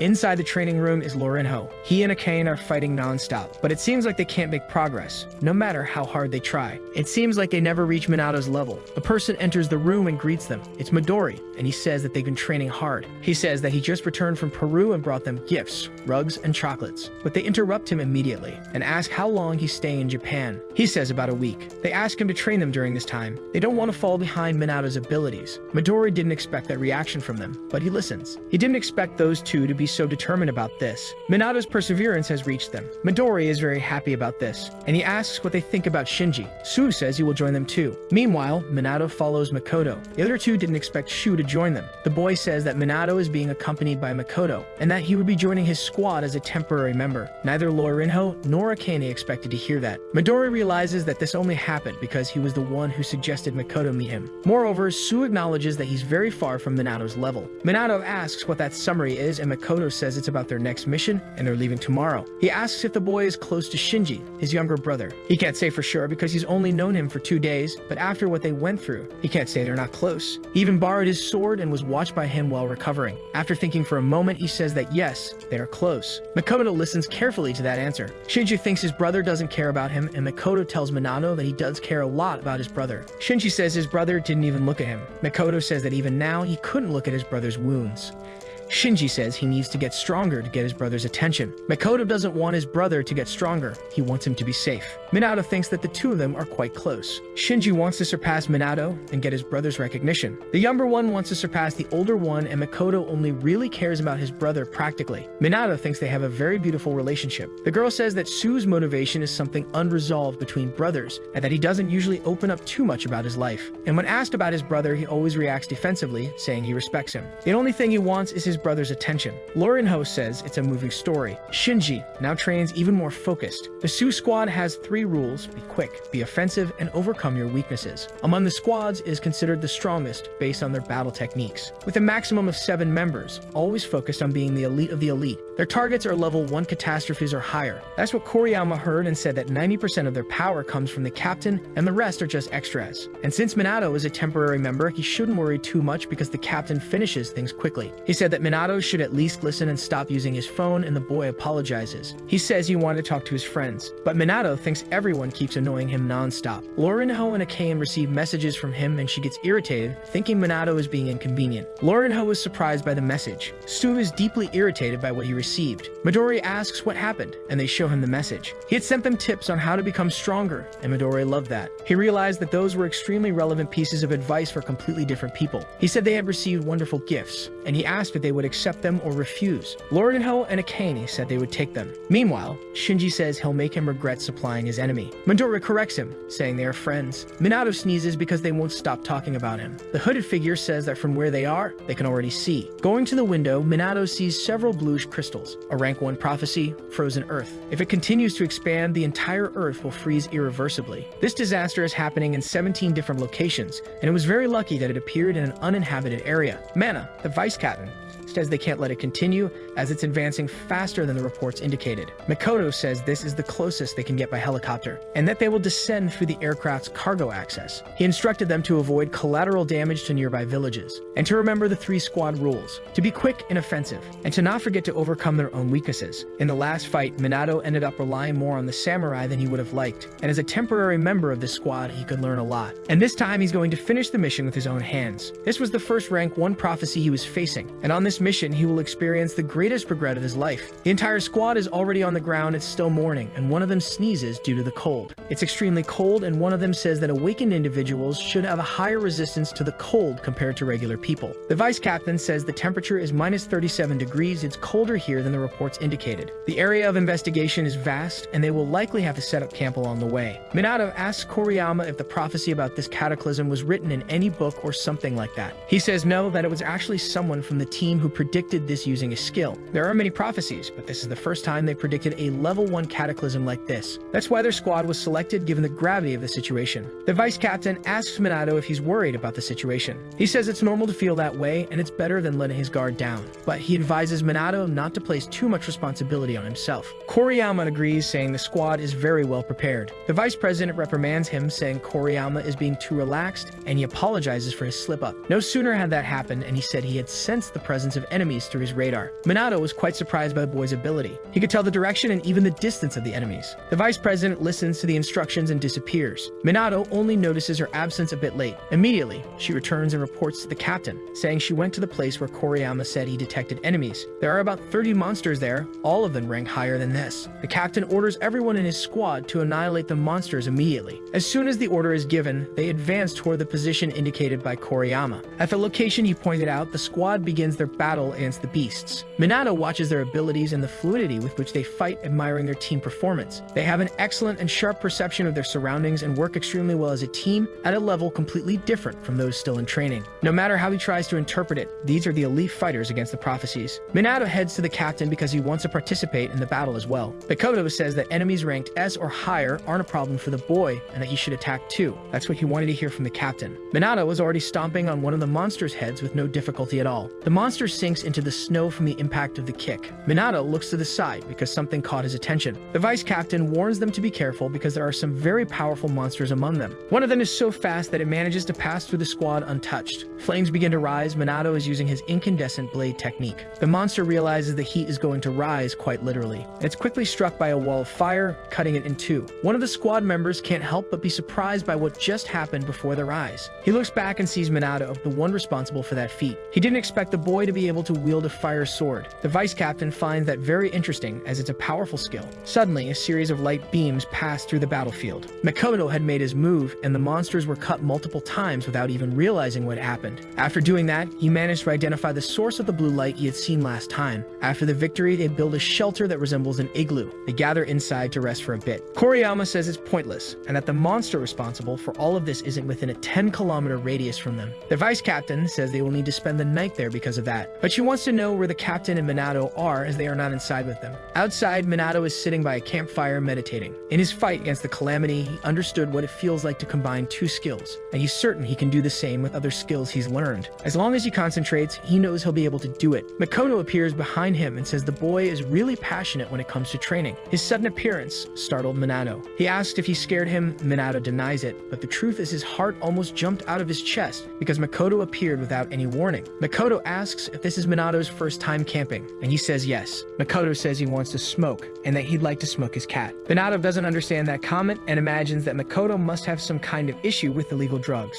Then Minato realizes that he actually has a cat, and Makoto shows him some pictures of it. He just didn't expect the cat to be so close to him, which made him uncomfortable. The cat is very cute, and Minato asks what its name is. It's Orib Manju, and Minato wonders if the name has any special meaning. In all the photos of the cat, it's staring at the camera. Minato asks if Makoto misses him that much. The captain says not really, since his clothes are always full of fur, the furniture is scratched, and things are constantly covered in hairballs. And that the cat always sheds fur balls, hates excessive touch, and taking care of him is a little difficult every day. The cat is like a person with a closed heart, and it's as cute as his younger brother. Minato wonders if all cat lovers are this strange. Makoto hopes that one day he'll be able to talk to his brother like this. Minato finally understood what the conversation was about and said he's an only child, so maybe he doesn't understand what Makoto was trying to say. He suggested that Makoto should treat his brother the same way he treats his cat. Despite the great advice advice, the captain didn't expect to hear that. Even so, he agrees with Minato on that point. Now he's distracted with his phone as there are some videos of the cat, and it's really cute. In one of them, Makoto tries to feed the cat, but it attacks his hand. He asks the captain if he usually treats the cat like a baby, and if doing that is easy. Changing the subject, he asks if it would be okay for him to practice with Minato, but the boy doesn't want to. The vice captain finds them and asks them to return to the camp as they'll be leaving early in the morning. The captain responds with a meow to her surprise. That night, Minato and the captain didn't know what would happen next. A man approaches another who is without cold weather clothing and tells him that he could perish. Then he asks if he's an awakened one. He says he has a mission to make the prophecy come true, and that it's a mission of great importance. An awakened one is heading alone to the same mountain. Minato is training with one of the awakened Margit. He says the boy needs to maintain his concentration. Samurai is upset because he wanted today to be a swordsmanship class, but the mage said his day was yesterday. He's quite frustrated about this, and Margit notices that the boy is very focused. He's finally managing to maintain concentration compared to his first lesson with him. The boy said that at that particular moment, he's in the middle of a mission with a very well-prepared and incredible team, and because of this, he hopes to deliver his best. He points his arrow toward the void and fires it using Margit's teachings. The founder praised the boy's progress. That shot was very good. He asked Minato not to forget the sensation of the training, adding that they should wrap up for now. Minato thanks him exhausted. Samurai asks if they finally finished training. He wants to train with Minato until it's time for him to wake up. But before they could train, Minato needed to wake up to continue the mission with the squad. Once everyone is awake, a captain says they should press on, because this is the day they will find the monster responsible for the prophecy and defeat it. It's already the second day of exploration in that place. They identified enemies about 150 meters ahead, approximately 20 of them. The vice captain orders them to split up and engage in combat. One of the founders says this seems to be an easy mission to accomplish. Another says that Minato is surrounded by powerful people, and that this mission shouldn't end as badly as the last one. The mage looks at Methuselah and asks what's wrong. The old man seems a bit uneasy about everything. Something about it doesn't feel right. One of the subordinates informs the captain that they cleared the region of monsters, and he commends their efforts. The captain asks Koriyama for updates, and he reports that 2 kilometers away,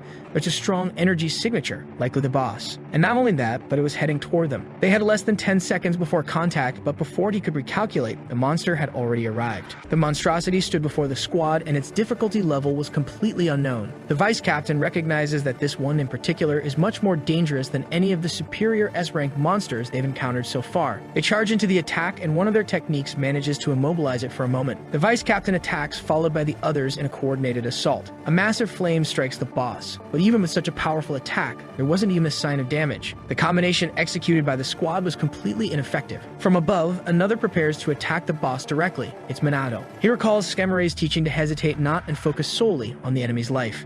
He also remembers Akane's advice to strike with his most powerful attack.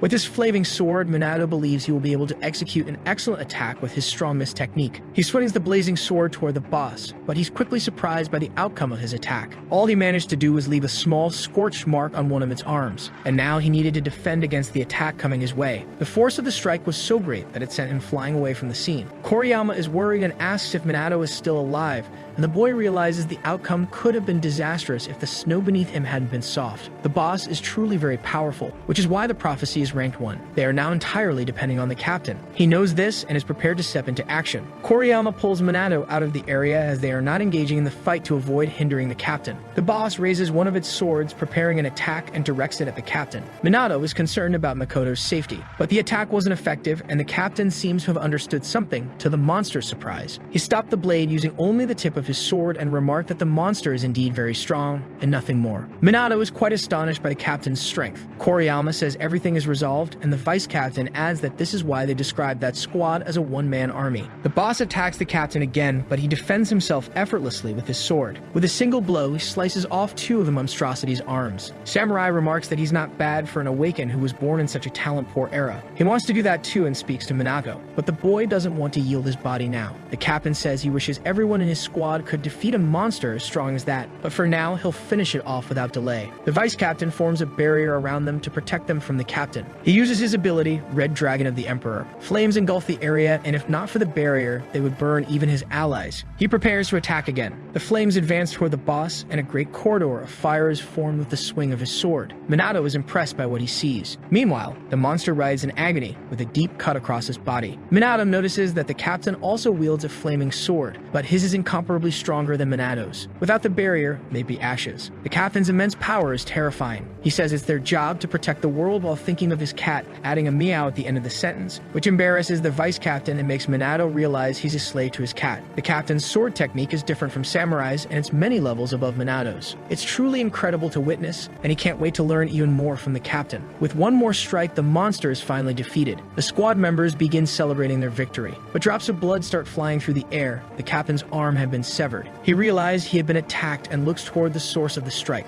Koriyama had also been hit, but fatally. Minato realizes what just happened. The other squad members had also been attacked by someone. Minato tries to help Koriyama, who is fatally injured. But Koriyama pushes the boy away while he still can, only to be struck by more attacks. Minato watches helplessly as the scene unfolds before his eyes. Koriyama is disappointed that his radar wasn't able to detect this attacker. He tries to apologize to his captain as his life slips away. Still, he believes his captain will be able to handle this, and he trusts that the captain now knows where their enemy is. Makoto is utterly enraged at this point. Other squad members begin to fall one by one. The captain orders the survivors to find cover in the terrain as they're being targeted by a skill-based attack. Two bodies lie motionless on the ground. The vice captain is distressed, fearing they've already lost two of their members. One of them notices that the captain's arm had been severed from his body. This ability bypassed even the barrier. Its characteristic must be to annihilate everything it touches. Makoto seems to have identified something and dashes toward it. The vice captain is worried because he's too injured to keep fighting, and the boss they had apparently defeated had regenerated. She realizes the survivors will need to deal with this and asks if Minato can still move.